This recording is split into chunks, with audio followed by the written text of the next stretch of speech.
हरे राम राम राम हरे हरे, हरे कृष्ण कृष्ण कृष्ण. सगळे माणसं जरी जन्माला आले तरी एक भगवंताने त्यांच्या हातात ठेवलेला एक ज्ञानाचा प्रकार आहे, त्याला सेन्स म्हणतात इंग्रजीमध्ये. की काही गोष्टी काही पुण्यात्म्याला ज्या काही पुढं होणाऱ्या असतात त्या अगोदर कळतात, त्याला सेन्स म्हणतात. मुलगा बदलणार आहे आईला माहीत नसतं, पण जी हुशार आई असते तिला माहिती असते की मुलगा बदलणार आहे. पक्षातले आमदार धोका देणार आहेत हे अगोदर माहिती असतं, त्याला सेन्स म्हणतात. सत्तांतर होणार आहे, होऊ शकतं, किती विश्वास ठेवायला पाहिजे, एकाच वेळेस किती लोक धोका देऊन पक्ष बदलतात हे अगोदर कळणं याला सेन्स म्हणतात. नंतर कळल्यानंतर डोक्याला हात लावणं त्याला सेन्स नाही म्हणत, बरं अगोदर कळलं पाहिजे. तसं एक भगवंतानी प्रत्येकाला जीवन दिलेलं आहे आणि सगळ्या माणसाचं जीवन आईच्या उदरातून जन्माला आलेलं आहे. मग एकाचं जीवन कमी, एकाचं जास्त, एक श्रीमंत, एक विद्वान, एक विद्वान असून मूर्ख, मूर्ख असून विद्वान, असं का होतं संसारामध्ये? काही दिवसापूर्वी काही कामानिमित्ताने एका ठिकाणी जाण्याचा योग आला. 8वी नापास झालेला माणूस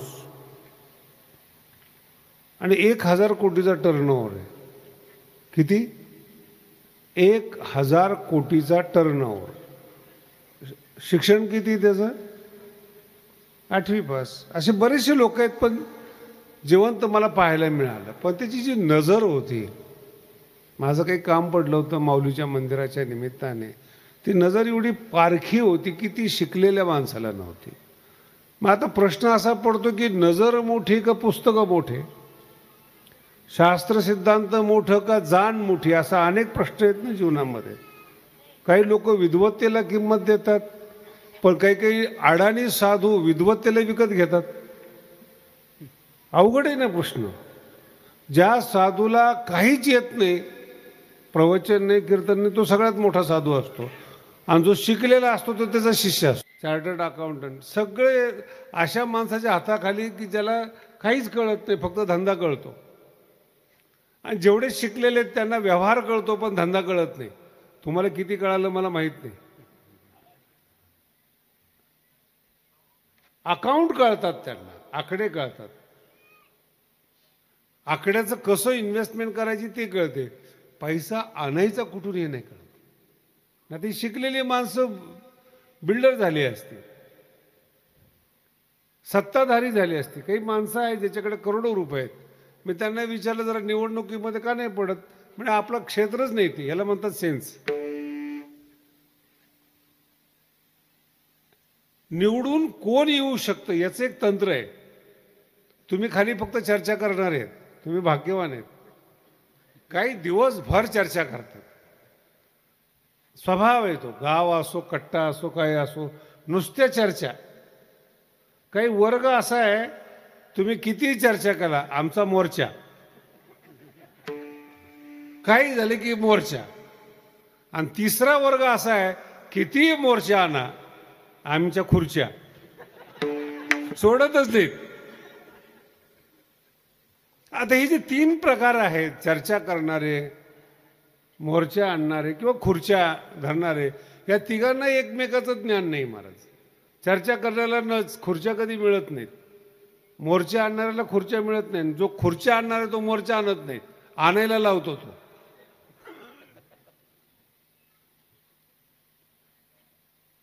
तसे जग आहे ना, याला सेन्स म्हणतात. आपण जन्माला आलो, नेमकं आपल्याला काय प्राप्त करायला पाहिजे किंवा जे प्राप्त केलेले त्याच्यात समाधान आहे का नाही, याला सेन्स म्हणतात. विठाला विठाला माणूस चुकणारा आहे, चुकतच असतो, चुकणार असतो. पण ज्याच्याकडे सेन्स आहे ना, तो सावध होतो. हा फार महत्वाचा विषय परमार्थातला.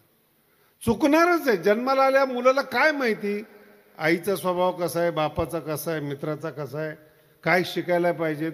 तो प्रवाहाप्रमाणे शिकत जातो. कॉलेजमध्ये जातो, शाळेमध्ये जातो, पण सगळे जरी शाळेमध्ये जात असले तरी सेन्सवाला वेगळा विचार करतो की मी जरी यांच्याबरोबर शिकत असलो तरी हे जे करतात ते मला करायचं नाही. आणि मग नवीन प्रयोग करत असताना काही ठिकाणी धोका बसतो, काही ठिकाणी त्रास होतो, काही ठिकाणी जगाचा स्वभाव कळतो. मग हे सगळं करत असताना एक असमाधान त्याला त्रास देत असतं. भाषा कितपत कळते तुम्हाला मला नाही माहिती. काही माणसाला मिळालं त्यात समाधान आहे, पण ज्याला सेन्स आहे, ज्याला बुद्धिमत्ता आहे, ज्याला प्रज्ञा आहे, तो असमाधानी असतो आणि ते असमाधान त्याला खात असतं. याचेच अभंग आहेत वारकरी संप्रदायामध्ये. काही हे खंड येईल कर्म, काही मी उद्धार, याचेच अभंग आहेत. असमाधान खात असतं ते. हे परमार्थात फार कमी लोक आहेत ज्यांना असमाधान खातं. नाही तर बरेचसे परमार्थिक लोक आहेत, ठेविले आनंद, ते पाकिट चांगलं मिळालं, स्थान चांगलं मिळालं, गादी चांगली मिळाली, ठेविले आनंद. ह्याच्यापेक्षा काय संसारामध्ये? हे पण एक ज्ञानच आहे ना. विठ्ठल विठ्ठल खाल्लं पाहिजे त्याला. तो माणूस खरा माणूस, त्याला काहीतरी होण्याची इच्छा आहे. एक किल्ला जिंकला म्हणून शिवाजी महाराज थांबले नाहीत. 10 किल्ले जिंकले म्हणून शिवाजी महाराज थांबले नाहीत. आणि 10 आता उलट बोलतो तुम्हाला. एका किल्ल्याचा जो शिलेदार आहेत, किल्लेदार आहेत, तो खुश आहे. तो म्हणतो आपलं एक किल्ला ताब्यात आहे ना, राजाला काय माहिती काय चाललंय. असे बरेचसे माणसं आहेत समाजामध्ये की थोडं मिळाले की ते समाधानीत, बरेपर्यंत समाधानीत. असमाधानी माणसाचा परमार्थ आहे. विठ्ठल तो इतकं असमाधान चावलं पाहिजे, त्याला झोप नाही आली पाहिजे, त्याला असमाधान म्हणतात. त्याची अवस्था बिघडत गेली पाहिजे. जे मिळेल ते योग्य नाही किंवा माझ्या योग्य नाही किंवा मला नको येते असं सतत त्याच्या मनामध्ये येतं. तो सेन्स, तो परमार्थिक, त्याला आपल्या भाषेमध्ये साधक म्हणतात. काय मिळवायचे हे माहीत नाहीत. जे मिळवायचे त्याच्यात काय समाधान आहे हे माहीत नाही. पण जे मिळालं आहे ते अयोग्य आहेत, तो साधक आहे.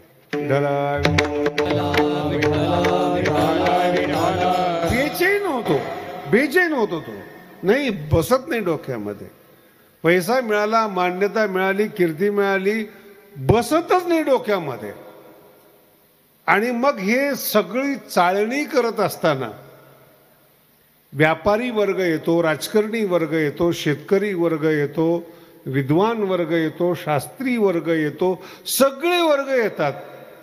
आणि तो सगळ्या वर्गांचा अनुभव घेतो आणि पहिल्या चरणामध्ये म्हणतो, आता तुम्ही कृपावंत, आता तुम्ही कृपावंत, आता तुम्ही कृपावंत, आता तुम्ही कृपावंत, आता तुम्ही कृपावंत,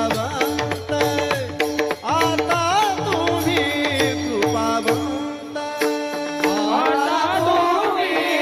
कृपावंत.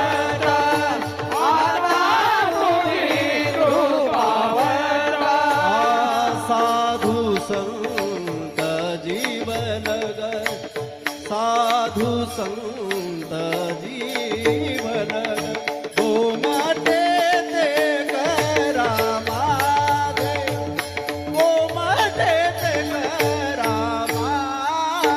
साधु संत जीवन साधु संत जीवन गोमाते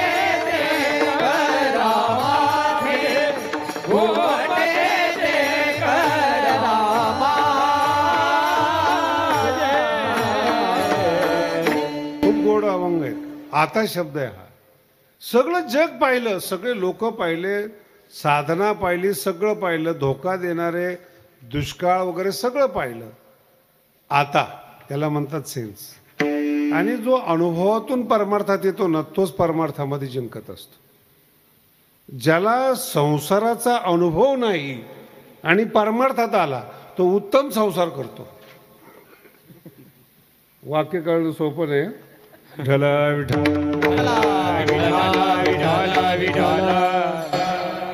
ज्याला संसाराचा अनुभव नाहीये, व्यक्तीचा अनुभव नाहीये, शास्त्राचा अनुभव, कशाचाच अनुभव नाही, आणि तो जर परमार्थात आला तो उत्तम संसार करतो. त्याला अनुभवच नाही ना काय संसार म्हणजे काय. जगद्गुरु तुकोबारायला अनुभव आहे. लोक त्रास कसे देतात, वैताग कसे देतात, विद्वान सुद्धा गाथा बुडवतात, हा सुद्धा एक अनुभव आहे. अनुभव आहे तो. बायको त्रास देऊ शकते, मुलं त्रास देऊ शकतात, भावकी, हा अनुभव फार महत्वाचा आहे. माझा अनुभव सांगतो तुम्हाला. वाईटातला वाईट माणूस जेव्हा परमार्थात येतो ना, तो महर्षी वाल्मिक होतो. पुन्हा बिघडत नाही तो, पुन्हा बिघडत नाही तो. आणि महाराज लोक कधी बिघडतील त्याचा अंदाज नाही. कधी पेपरला बातमी येईल, तुरुंगात गेला, काही सांगता येत ते. अनुभव नाही त्याला. आता शब्द आलेला नाही त्याच्या जीवनामध्ये. आता शब्दाच्या अगोदर संसारिक जीवन आहे, साधक जीवन आहे, अनुभवाचं जीवन आहे. आणि तो अनुभव न घेता जर तुम्ही परमार्थामध्ये आला की आलेल्या अर्थाचा उपयोग पुन्हा संसारामध्ये होतो, पुन्हा संसारिक होतो. आणि मग त्या संसाराचा अनुभव येता येता याचं आयुष्य संपून जातं. परमार्थासाठी आयुष्य शिल्लक राहत नाही, संपून जातं आयुष्य. म्हणून जगद्गुरु तुकोबारायांचं पहा किंवा लोकांचं पहा, एकदा लोकातून भाजून माणूस आला की पुन्हा लोकाच्या तो नादी लागत नाही. विषय तो त्यांचा नावडे जनधना.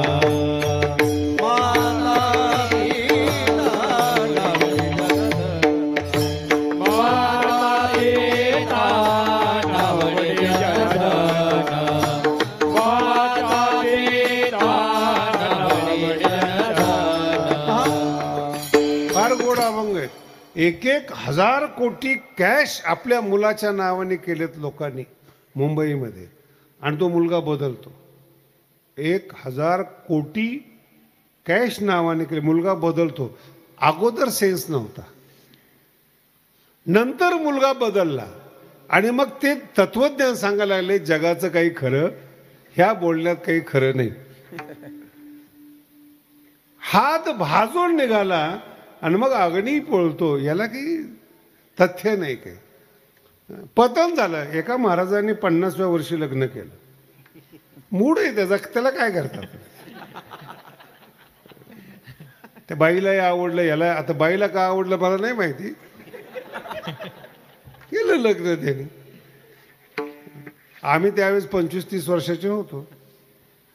आणि मग ते नवीन लग्न केलं. एक ज्ञानोबांची ओवी फार खास आहे, लागेल म्हणून सांगत नाही तुम्हाला. मग ते आळंदीमध्ये राहायला होते 50 वर्ष ती बायको. मग ते नतून ठरवून आपलं रोज प्रदक्षिणा जायचे. सकाळी प्रदक्षिणा, दर्शन सगळे एकत्र. नाही कळालं तुम्हाला. 50व्या वर्षी पती पत्नी जेव्हा एकत्रित जातात तेव्हा नवऱ्याला भीती असते.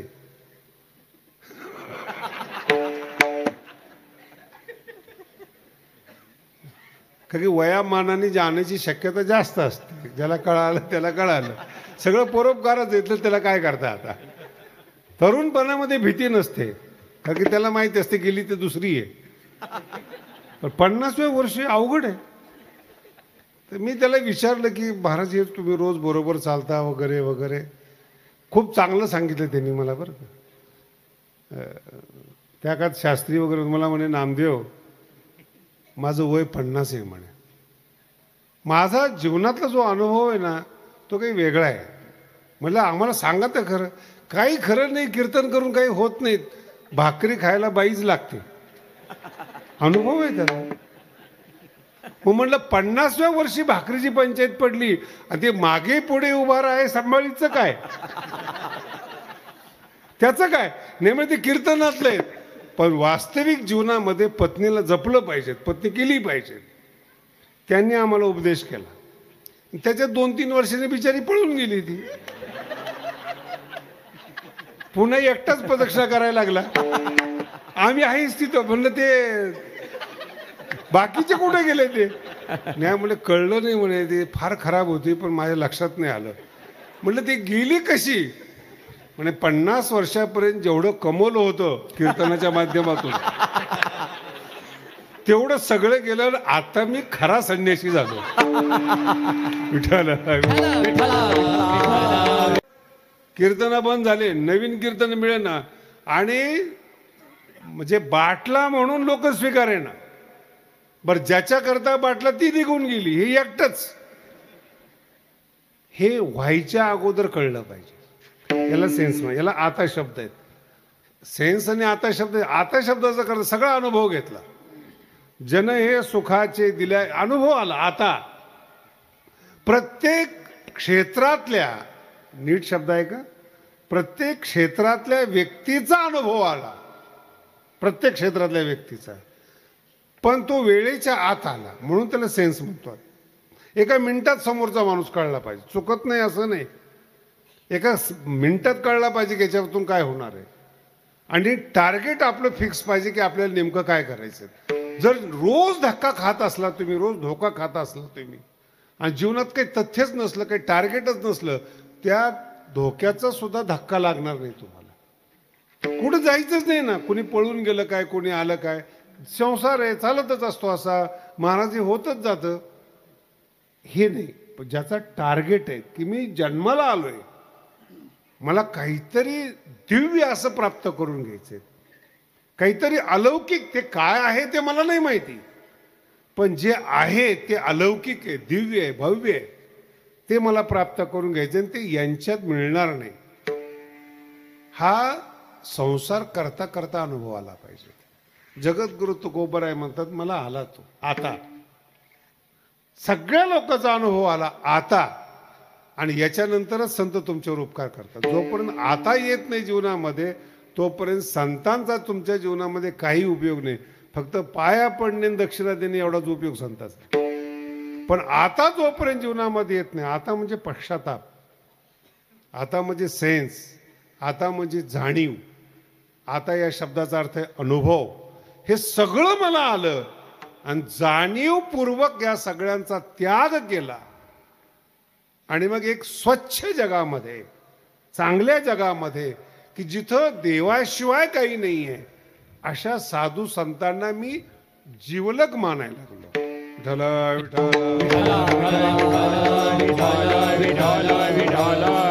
अभंग सुद्धा उलट आहे बरं का. एक अनेक प्रकारचे, याला साधू संताचे शब्द म्हणतात. साधू संत हे कृपावंत आहेत, जीवलग आहेत. हे आता शब्दानंतर कळतं. आणि अगोदरच्या सगळ्या लोकांना विचारा बरं, हे म्हणतील साधू संत भोंदू आहेत, साधू संत फसवणारे आहेत, साधू संताचं काय खरं आहे. म्हणून आज जेवढे शिकलेली लोक आहेत, इंग्रजीच्या माध्यमातून शिकलेली लोक आहेत, या सगळ्या तरुण पोराचा अनुभव घ्या. न ते देवाला मानतात, न संताला मानतात, न परमार्थाला मानतात. यांना 2-3 गोष्टी एवढ्या चांगल्या शिकवलेल्या आहेत. ल्यावे खावे बरे असावे सदैव, लिहून ठेवलेले बरं का. कपडे ब्रँडेड असावेत, खाणं चांगलं असावं, ल्यावे खावे बरे बरे असावे सदैव. किती दिवस राहणार तारुण्य. एक मुलगी लग्न करत नव्हती. मी तिला प्रश्न विचारला की किती दिवस चालणार आहे तुझं लग्न न करणार. नाही म्हणे, मी स्वतः कमवते, 1 कोटीचं पॅकेज आहे मला वर्षाला.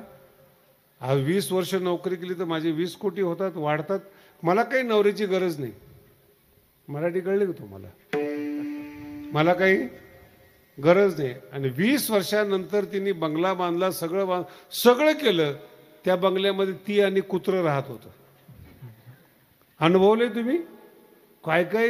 आता विदेशात जातो किंवा मी बाहेर जातो ना, मुलापेक्षा जास्त कुत्र्याला सांभाळतात. मी एकदा त्या कुत्र्याला हाड म्हणलो मी. ती बाई खवळली माझ्यावर. ते म्हणे माझं पोरग आहे. आणि हे जोक तुम्हाला खेडेगावात कळणार नाही का, की तुम्ही सगळे हाड बनणारे आहेत. त्या कुत्र्याचे केस मला टीबी होतात, त्यांनी रोग होतात. तेवढं मुलासारखं छातीला लावून त्या कुत्र्याला जवळ नेणं. आणि हे सगळे शिकलेली, ज्यांना देव मिळाला नाही ना, त्यांनाच कुत्रे मिळालेली. काय ह्यांना कळतच नाही परमार्थ कसा आहे. साधू संतांचा दोन चार संत दांभिक असतील, माझा मुद्दा लक्षात ठेवा. म्हणून मी ही भूमिका बांधली की ज्या साधूला कळालं नाही आता, तो साधू परमार्थात येऊन संसार करतो, असे साधू भरपूर आहेत. पण याचा अर्थ असा नाही की जो खरा साधू आहे तोही असा आहे. खरे संत असं नाही आहेत. आजही भाऊच्या आणि बाबाच्या नावाने लोक परमार्थ करतात. ते शरीराने नसले तरी नाव रूपाने असल्यामुळे ते एवढा मोठा सप्ताह चालू आहे. हा नाही तर कोणी गेलं असते? तुम्ही आले असते का? आज भाऊचा बाबाचा जो नारळी सप्ताह होता ती काही शहरातल्या लोकांची ताकद आहे का? हे शिकलेले आहेत हो, उदाहरण नाही. कारण की हे साधू संतांना जीवलग मानणारे नाहीत, कृपावंत मानणारे नाहीत. का नाहीत? यांना माहितीच नाही कृपा म्हणजे काय. मराठी शब्द समजून घ्या बरं. कृपा म्हणजे काय माहिती परमार्थातल्या लोकांना माहित नाही. विठ्ठल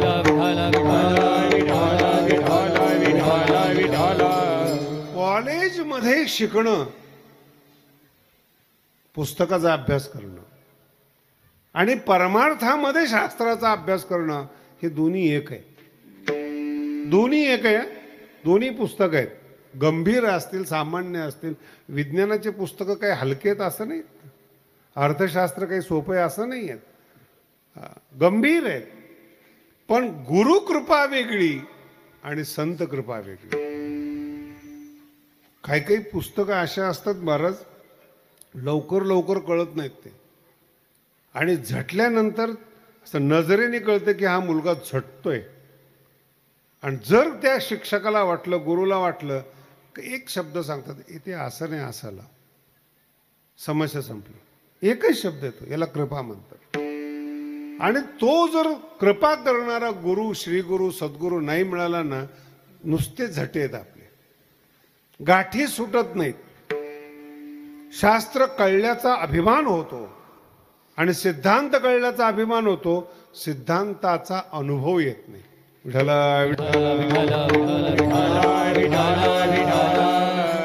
म्हणून मी मगाशी एक उदाहरण दिलं तुम्हाला.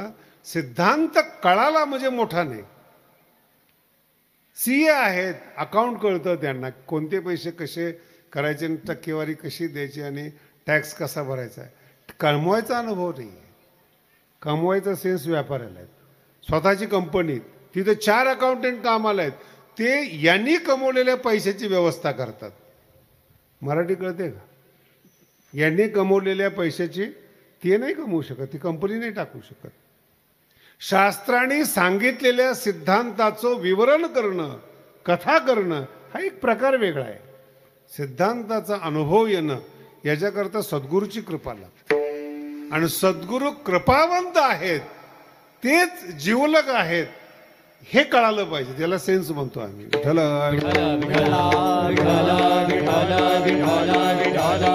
आणि ते जेव्हा कृपा करतील तुमच्यावर, आणि मग कुठल्याही सिद्धांताचा अभ्यास न करता जो सिद्धांताचा अनुभव येतो त्याला तुकोबाराय म्हणतात.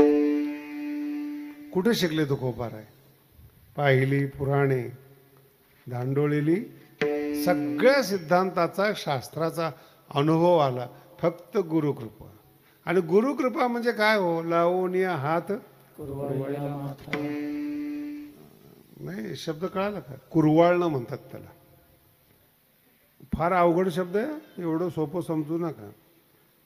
कुरवाळणं म्हणजे ज्यांनी कुरवाळायचं असतं तो प्रेमाने ओथंबलेला पाहिजे. आणि जो प्रेमाने ओथंबलेला आहे त्याला असं वाटलं पाहिजे की तुमचा माथा कुरवाळावा. हे अवघड आहे. एक तर प्रेमाने ओथंबलेला माणूस संसारामध्ये नसतोच. स्वार्थी असतात, गोड बोलणारे असतात, काम करून घेणारे असतात. कधी कधी बघा तुम्ही, प्रयत्न अनुभव घेऊन पहा, काम पडलं तरच लोक येतात, प्रेमाने नाही येतात, कामाने येतात. कालच्या कीर्तनामध्ये ह्या गोष्टी सांगितल्या होत्या मी. 2 वर्षांनी फोन आला की ते विचारतात तब्येत कशी. याचा ॲक्सिडेंट होऊन दुरुस्त होऊन चालायला लागला आणि हा म्हणतो तब्येत कशी. 2 वर्षात काय घडलं काहीच माहीत नाही. कामाच्या निमित्ताने फोन. प्रेमाने ओथंबलेला माणूस मिळणंच अवघड आहे. तो मिळाला तर तो माणूस कृपावंत आहे, जीवलग आहेत, हे आपल्याला कळालं पाहिजे वेळेच्या आत. म्हातारपणामध्ये कळाले, भाऊ मोठे होते, बाबा मोठे होते, काय उपयोग आहे त्याचा? कुरवाळाच्या टायमाला त्यांच्या जवळ पाहिजे माणूस. विठ्ठला विठ्ठला विठ्ठला आणि म्हणायला लागला आईसारखं दैवत नाही. मराठी कळते का? म्हातारा झाला आणि म्हणायला लागला आईसारखं दैवत नाही. आणि जेव्हा होतं तेव्हा त्यांनी आईला नीट पाहिलं. आई असताना कळली पाहिजे तिची कुरवळण्याची क्षमता काय. तो फील आहे, तो अनुभव आहे. कालच्या कीर्तनात यावर बरंच बोललो होतो. गुरुकृपा दृष्टी, दृष्टी कुरवाळत असते. आणि जेव्हा ती दृष्टी येते ना, सद्गुरूची एक गुरुकृपा दृष्टी, आई आहे बरं का दृष्टी. कालच्या कीर्तनामध्ये सांगितलं होतं मी इंदुरीकरांच्या, तुझे कारुण्य जया ते अधिष्ठी. त्याला पुस्तकं शिकावं लागत नाही. सकळ विद्येची सृष्टी, सकळ विद्येला जन्म देणारा हा ब्रह्मदेव होतो, धात्रा होय. विठ्ठला तो अनुभव तो कोबरायांचा आहे. सकळ विद्येची सृष्टी, सकळ विद्या, सकळ शास्त्र स्वयंभे निगती मुखी, ज्ञानोबराय म्हणतो. तो अनुभव मग. पण ह्या दोन अनुभवाच्या मधात दोन गोष्टी कळल्या पाहिजेत. संसारातली माणसं कळाली पाहिजेत आणि संत जीवलग आहेत, कृपावंत आहेत हे कळलं पाहिजे. तर या दोघांच्या मध्ये आता शब्द. साधू संताचं जग वेगळं आहे, संसारिकाचं जग वेगळं. तो अनुभवाला आलं, तो लवकर कळाला. प्रपंच ओसरो लवकर कळाला. ते प्रपंचातली लोक त्रास देतातच हे अगोदर कळलं पाहिजे. मग आता परमार्थातल्या संतांनी कुणाला त्रास दिला असा इतिहासच नाही. झाला तर उद्धारच. एखाद्या साधूने त्रास दिला कधी घडत नाही असं. आजही बघा तुम्ही भगवानगडावर जे अन्नदान चालतं ते काही नामदेव शास्त्री नाही चालवत. भगवान बाबाचं नाव अन्नदान करतं. इतकी नावामध्ये क्षमता आहे, ती ताकद आहे. ती म्हणून ती त्रासच देत नाहीत. पण ते कृपावंत आहेत हे शिकलेले लोकांना कळत नाहीत, परमार्थातल्या लोकांना कळत नाहीत. परमार्थातले लोक सुद्धा साधूचं मूल्यांकन करतात. ज्या काही ओव्या आहेत, जे काही शास्त्र सिद्धांत आहेत, जे काही साधूचे लक्षणं सांगितलेत ती घेऊन फिरतात. श्रोत्रिय पाहिजेत, ब्रह्मनिष्ठ पाहिजेत. नेमका तू कोण आहेस? साधू ठीक आहे, साधू श्रोत्रिय पाहिजे, साधू ब्रह्मनिष्ठ पाहिजे. तुला जर तुझं मूल्यांकन केलं तर विठ्ठल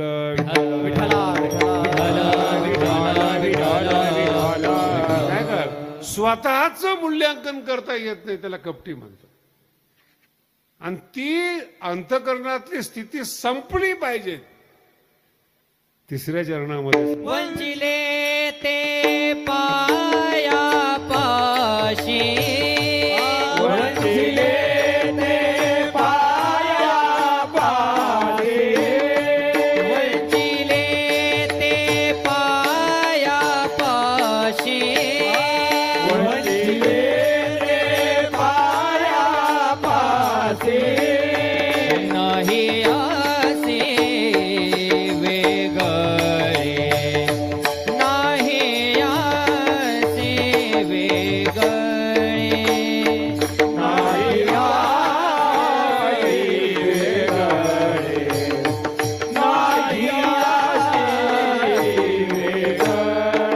वंचिले ते पाया पाशी. नाही असे वेगळे, नाही असे वेगळे, नाही असे वेगळे, वंचिले ते पाया पाशी. नाही असे वेगळे, नाही असे वेगळे, नाही असे वेगळे. उणीव ही मान्य केली पाहिजे. वंचिले ते पायापासी नाही अशी. आणि जेव्हा कधी आपण परमार्थामध्ये येतो, संसारामध्ये येतो, ते वरचा एक पदर असतो आणि आतला एक ओरिजिनल भाग असतो. हे दोन टप्पे असतात माणसं. याला आमच्या भाषेमध्ये द्वंद्व म्हणतात. वरचा एक भाग असतो. आम्ही एक घटना घडली आमच्या जीवनामध्ये. आमचा एक मित्र एका ठिकाणी जेवायला गेलो मुंबईला. वाढत असताना जी एक मुलगी होती ती फार शांत स्वभावाची होती, डॉक्टर करत होते. ते आमचे जे दोस्त आहेत परमार्थातले बरेचसे भोळे असतात. जेवायला वाढता वाढता जेवण झाल्यानंतर आम्ही जेव्हा रस्त्याने निघालो मला म्हटले काय शांत स्वभावाची मुलगी आहे वगैरे वगैरे. मी काय एवढं लक्ष दिलं नाही. मी म्हटलं तुला कळत नाही रे, तू ग बस. नाही नाही म्हणे, एवढं कळणार नाही का म्हणे, मला नाही शास्त्र कळत नाही, न्याय कळत, पण एवढा अन्याय नको करू दे की एवढंही कळत नाही आम्हाला. हा म्हणलं ठीक आहे. लग्न ठरलं महाराज. दुसऱ्या दिवशी ती पळून गेली. नाही, दुसऱ्या दिवशी पळून गेली. मग ते मित्राला गाठलं. काय म्हणतात तुमचे संत, दिसतात हा एक भाग बाहेरचा आहे, कसं दाखवायचंय हे आतलं अंतःकरण ठरवतं. जे साधू नाही आहेत, विद्वान नाही आहेत, श्रीमंत नाही आहेत, आतला जो न्यूनगंड आहे तो झाकण्यासाठी बाहेरचा पदर आहे.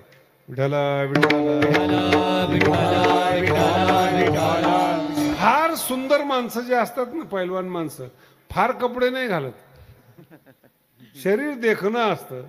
नुसतं बाहेर निघाले ना तरी ते देखणं असतं. आणि जे एकदम सडपातळ असतात ना, फुगलेले कपडे, बुट मोठे मोठे, सगळं सगळं मोठंच. मी विचारलं झेपते का तुला हे? अंग मोठं पाहिजेत. जे श्रीमंत नाहीत भारी भारी कपडे घालतात, भारी घड्याळ, भारी विनाकारण. अहो काही काही पोरं सुद्धा मुलगी पाहायला जात असताना याच्याकडे मोटरसायकल नसते, मुलाकडे जाताना 4 व्हीलरमध्ये जातात. नाही कळालं? मी त्याला विचारणार तुझ्या घरात मोटरसायकल सुद्धा नाही, तो 4 व्हीलर घेऊन चाललाय. शायनिंग, इम्प्रेशन पडलं पाहिजे. त्याचा परिणाम काय होतो माहिती का? मरेपर्यंत सुखी नसतो. श्रीमंती दाखवली होती नाही, विद्वत्ता दाखवली मूर्खात निघाला.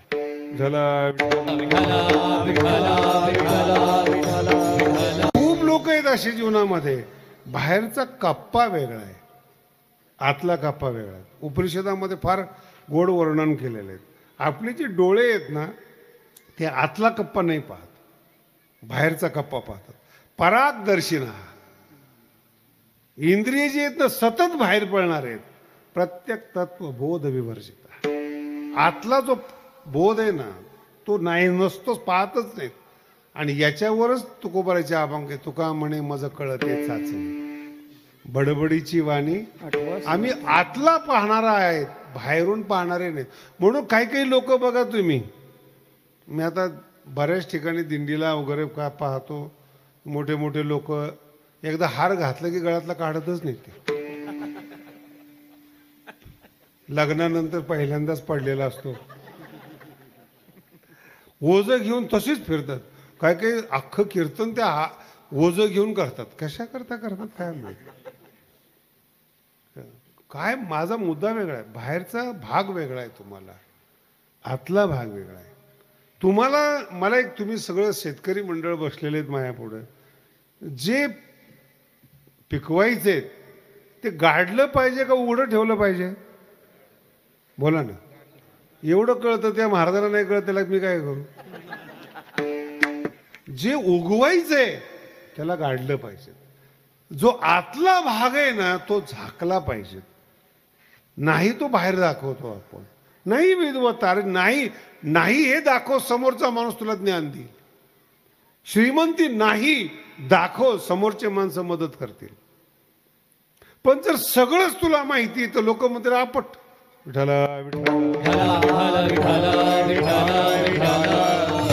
मुंबईला उभा होता आमचा दोस्त, राजकारणी होता, आणि त्याने विचारलं की आमकी आमकी वस्तू कुठे आहे. आता ती इकडे होती बरं का, आणि मी सांगायला तयार झालो की इकडे आहे म्हणून. त्याच्या अगोदर त्यांनी सांगितलं इकडे. नाही कळलं कुठे आहे? इकडं उजव्या हाताला आहे. आणि ती समोरच्या विचारणा काय सांगितलं डाव्या हाताला. मी त्याला विचारलं काय प्रकार आहे हा, तू का सांगितलं असं? म्हणजे राजकारण.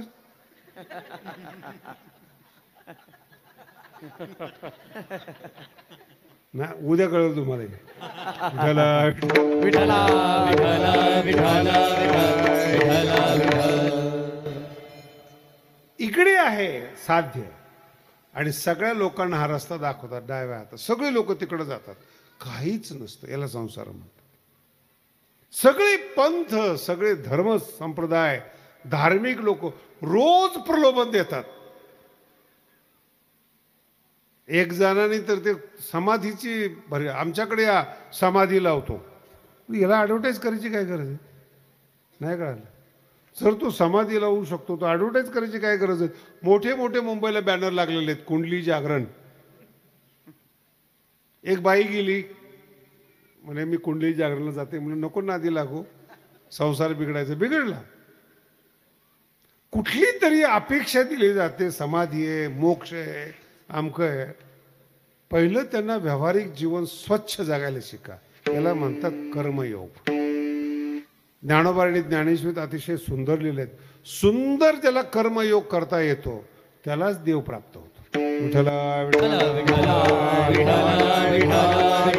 विठ्ठला. तुकोबरायांचं वाक्य आले भागा ते करीत. आणि मग दुसरा टप्पा आहे तुझे नाम उच्चारित. पण आले भागा ते करीतो. करणं फार महत्वाचं आहे. आणि कोणताही देव, कोणताही व्यक्ती विनाकर्माचं राहिलेला नाही. कर्म सोडून एक सुद्धा देव जगलेला नाही, एक सुद्धा संत जगलेले नाहीत. आणि कर्महीन जर आपण जगत असू, कसं देवाला आपण आवडणार? पण नाही आपल्या डोक्यामध्ये. म्हणून दाखवताना आपण सगळं संत म्हणून दाखवतो, श्रीमंत म्हणून दाखवतो, विद्वान म्हणून दाखवतो. संत जवळ करत नाहीत. संत जर आतल्या गाठी गेल्या नाहीत तर संत भेट देत नाहीत. शेवटच्या चरणात तुका म्हणे सोडिल्या गाठी, तुका म्हणे सोडिल्या गाठी, तुका म्हणे सोडिल्या गाठी, तुका म्हणे सोडिल्या गाठी, तुका म्हणे सोडिल्या गाठी, गाठी तुका म्हणे सोडिल्या गाठी, तुका म्हणे सोडिल्या गाठी, तुका म्हणे सोडिल्या गाठी. दिली मिठी पायासी, दिली मिठी पायासी, घुमटेच गळा माझे, माझे घुमटेच गळा माझे, माझे घुमटेच गळा माझे, घुमटेच गळा माझे. दिली मिठी पायासी, दिली घुमटेच गळा माझे, घुमटेच गळा माझे, घुमटेच गळा माझे, घुमटेच गळा माझे.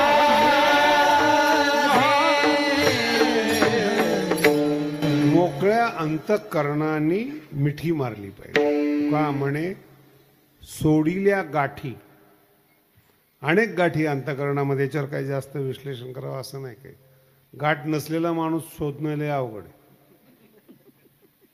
काही ना काही कामणीची गाठ असते, अपेक्षा. देवाच्या मंदिरात माणूस गेला ना, काहीतरी अपेक्षा घेऊन जातो, त्यालाच गाठ म्हणतात.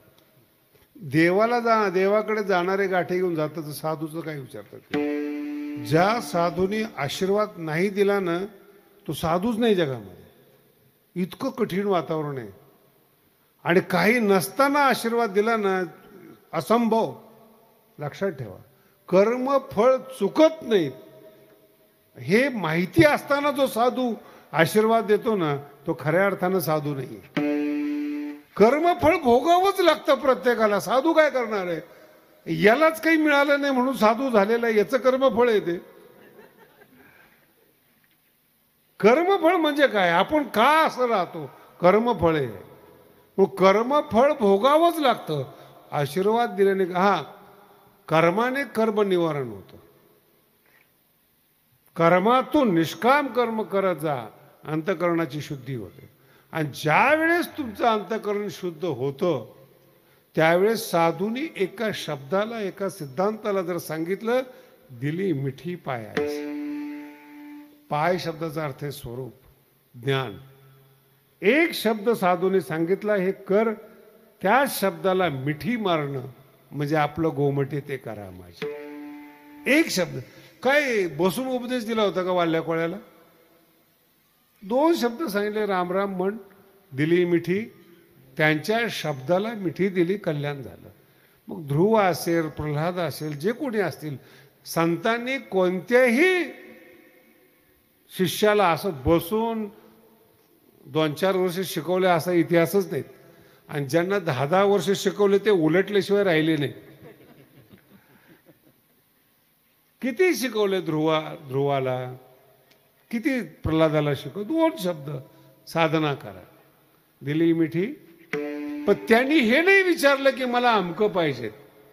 कारण की जे साधू आहेत, संत आहेत, ज्ञानी आहेत, अनुभवी आहेत, त्यांना अमुक करा असं सांगू नका.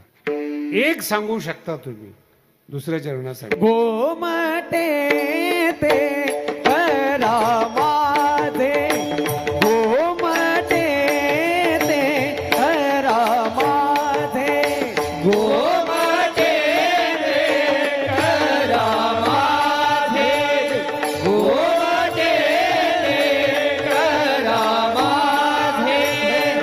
भारवो थे तुम्हारे, भारवो थे तुम्हारे, गोमटे ते करा माझे, गोमटे ते करा माझे.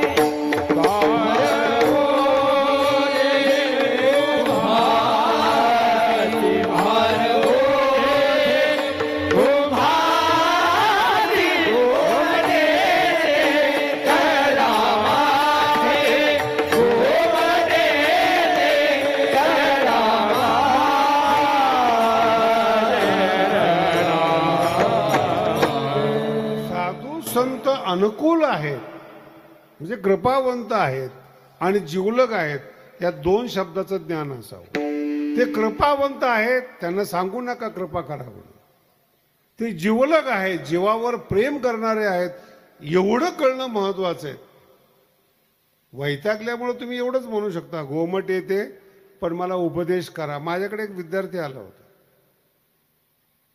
कुठून तरी त्याला कळलं असेल न्यायशास्त्र चांगलं आहे, अवघड आहे, माणसाला ताकद मिळते न्यायशास्त्र म्हणून. आलं ते फिरत फिरत सगळीकडून. दादा मला आल्यानंतर मी त्याला विचारलं काय काय शिकला, कसं आहे काय, चेक केलं त्याला.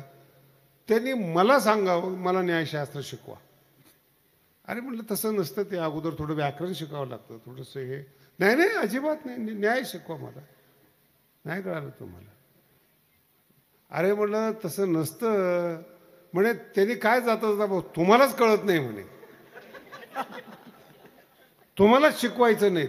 आणि असा शब्द वापरला की तुम्हाला असं वाटतं की जर दुसऱ्याला शिकवलं तर तुमच्यासाठी सुद्धा तो प्रतियोगी होऊ शकतो.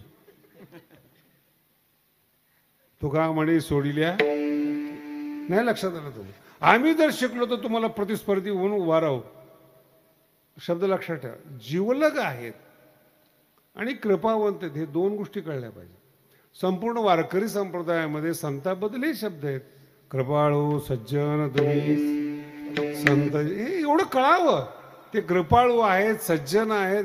तुम्ही त्यांच्याजवळ जावं आणि प्रार्थना करा, आम्ही सगळं फिरून आलोय, आता तुम्ही आहात. तुमच्याजवळ एकच प्रार्थना आहे की मला इतर काही देऊ नका, गोमटे ते करा. ते गोमटे शब्दामध्ये ईश्वर प्राप्ती करा, ज्ञान द्या, साधना द्या, मंत्र द्या, काही सांगितलेलं नाहीत. माझी योग्यता पाहून माझा उद्धार करा. विठ्ठला विठ्ठला विठ्ठला विठ्ठला विठ्ठला विठ्ठला संताकडे गेल्यानंतर एवढंच म्हणा, माझा उद्धार, मला हे द्या, मला ते द्या. बरं काय काही संत सुद्धा एवढं पांगळं करून ठेवतात, लोकांना माहीत नाही बरं का. अजून लग्न होत नव्हतं, आले साधूकडे, महाराज लग्न होत नाही, तथास्तु. झालं लग्न, पोरगा होत नाही, पुन्हा आले. तब्येत चांगली नाही, पुन्हा आले. मुलगा शाळेत जात नाही, पुन्हा आले. नाही कळालं तुम्हाला? हे ॲलोपॅथिक डॉक्टर आहेत हे.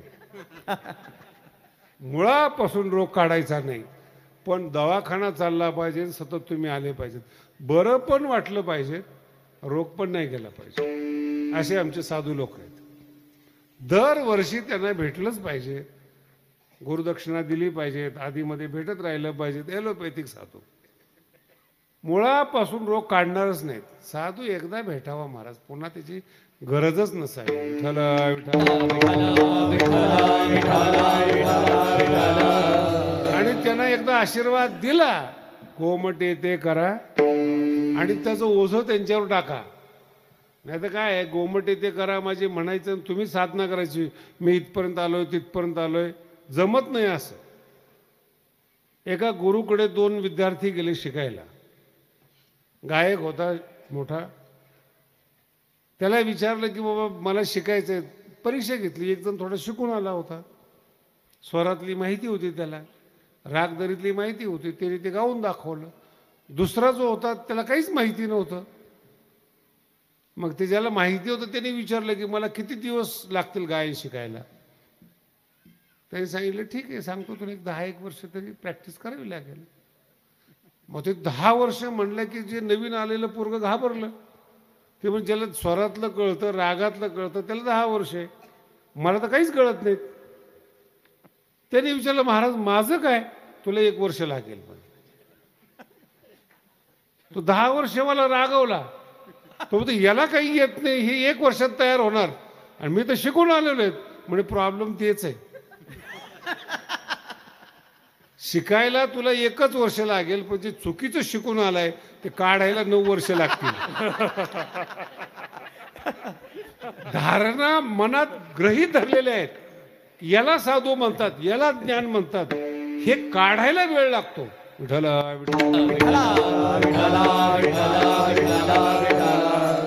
नाही कळालं? आता तुम्ही सगळ्या भगवानगडाच्या परिसरातले आहेत, सांगायला नको तुम्हाला. नवीन नवीन ज्यावेळेस मी गादीवर बसलो, काय चर्चा होती बरं? माझ्या काही विद्वत्तेची होती काय? तुम्हाला कीर्तन समजत होते? तुमची काय चर्चा होती सांगू तुम्हाला? काय बाबाची चपल्या घेतल्यात, नाही का आता चपलीने आणायला पाहिजे. कशाची चर्चा? अरे तो साधू आहे, त्याचं ज्ञान पहा ना. चर्चा एकच, बाबांची चपल्या कुठून आणल्या असाव्यात. अजून सुद्धा जेव्हा गडावर लोक येतात तेव्हा ते स्टँड पाहतात, चपलीचं ज्ञान नाही पाहत. आणि आम्ही पाहतो, त्यांनी तिकडे पाहिलं की संसारातला माणूस, साधू संत जीवलग म्हणणारा नाहीच. काय पाहावं, कोणाचं कशा पद्धतीने पाहावं? आतली उणीव भरून काढायची असते, म्हणून भरलेल्या ठिकाणी तुमची नजर जाते. मोठा बंगला कुणाला आकर्षित करतो? ज्याचं लहान घर आहे त्याला मोठ्याचं आकर्षण आहे. कमी पैशावाल्याला श्रीमंत माणूस चांगला वाटतो, सरपंचाला आमदार मोठा वाटतो, आमदाराला मंत्री मोठा वाटतो, मंत्र्याला मुख्यमंत्री, मुख्यमंत्र्याला प्रधानमंत्री. हे सगळे लहान लहानच वस्तू आहे सगळ्या. अपेक्षा कुठे तुमच्या? इथे असं नाही परमार्थामध्ये. साधूकडे जेव्हा तुम्ही येता ना, त्याची साईज आहे, त्यांना काही बोलू नका. माझा अधिकार काय, माझी बौद्धिक क्षमता काय, माझे भावाची संपत्ती किती आहेत, त्यानुसार तुम्ही गोमटे ते, आणि माझं चांगलं करण्याची जबाबदारी तुमच्यावर आहे. मी मोकळा आहे. म्हणून मागाशी सांगितलं तुम्हाला काही गरज पडत नाही. कुरवाळीला माथा, काही गरज पडत नाही त्याला. ओथंबलेला, प्रेमाने ओथंबलेला संत भेटावा आणि आपला माथा सुटलेल्या गाठीचं अंतःकरण असावं, वंचन नसावं आपल्या अंतःकरणात. मग ते हातामध्ये ताकद येते. महाराज लावोनिया हात. आणि महावाक्य काय महाराज सांगितले? काय सांगितलं? तत्वमसी महाअहम ब्रह्म. चिंता न करावी, गोमटे ते करावे.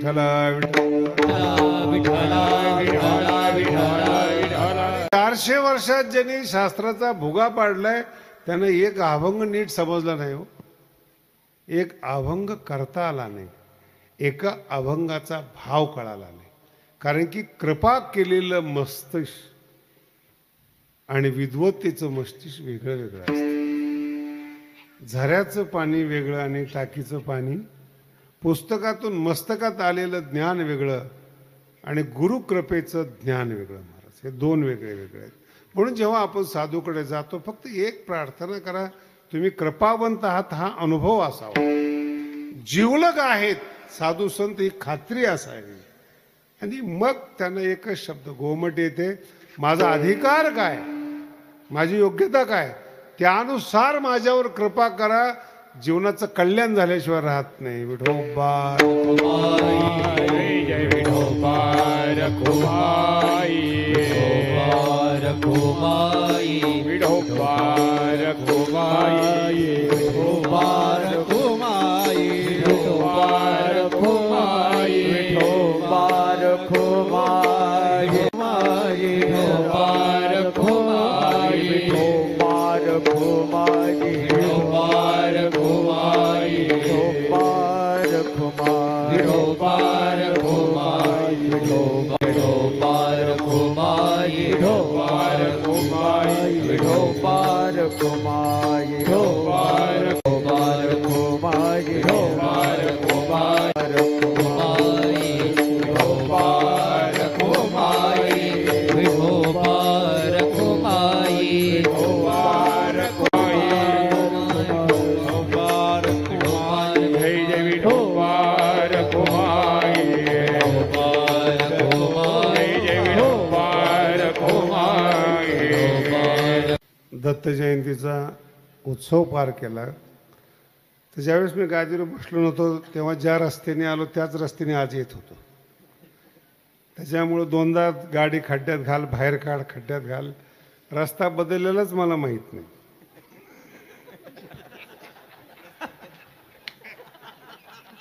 तिकडंच मी त्यावेळेस ज्या रस्त्याने आलो होतो, मग त्यांनी काही सांगितलं नाही की बा रस्ता बदललाय म्हणून. आम्ही पण ठीक आहे, त्याच्यामुळं थोडा उशीर झाला. पण 2-4 संस्थान तयार केलेत महाराजांनी आणि चांगलं आहे. गोरगरीब जनता, ग्रामीण भागातल्या जनतेमध्ये जाऊन गेल्या 36 वर्षापासून सप्ताह करणं, परमार्थाला लावणं, वाट द्यावी त्याच्या पुण्यानाही पार, असं पुण्य प्रल्हाद महाराजांनी केलेलं आहे. त्यांची ही तपपूर्ती आहेत. महाराज लोक या ठिकाणी बरेच आलेले आहेत.